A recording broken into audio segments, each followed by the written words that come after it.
लोकमान्य बाळ गंगाधर टिळक आणि लालबहादूर शास्त्री, काँग्रेस पक्ष या दोघांचाही उल्लेख कटाक्षानं टाळतो. आज जमतेम तिशीची असलेली पिढीसुद्धा लोकमान्यांचा उल्लेख तिथे टिळक महाराज म्हणून करते. तरी रूढार्थानं लोकमान्य टिळक हे उग्र आणि कणखर असे नेते, तर लालबहादूर शास्त्री हे मृदू असे नेते मानले जातात. लोकमान्य टिळक आणि समर्थ रामदासांनी केली ती प्रवचनं आहेत, लोकमान्यांनी केली ती व्याख्यानं किंवा भाषणं आहेत. समर्थ रामदास यांची चतुसूत्री होती: भक्ती, शक्ती, युक्ती आणि मुक्ती.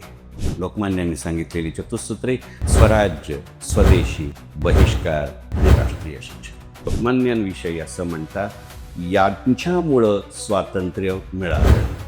समर्थांविषयी म्हणतात, यांच्यामुळे स्वातंत्र्य कळालं.